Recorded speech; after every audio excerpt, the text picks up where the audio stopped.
Hi, good morning MMM community. Ito na naman ako, si Paul from Dasmariñas, Cavite, and also an active member of MMM Global Philippines.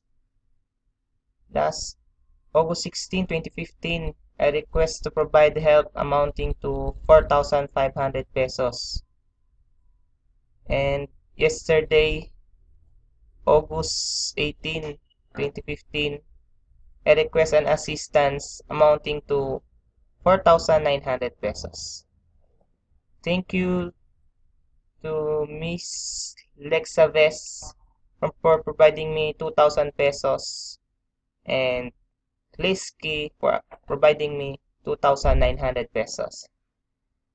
Thank you, MMM, for this wonderful opportunity, and thank you to Mr. Sergey Mabrodi, the MMM founder.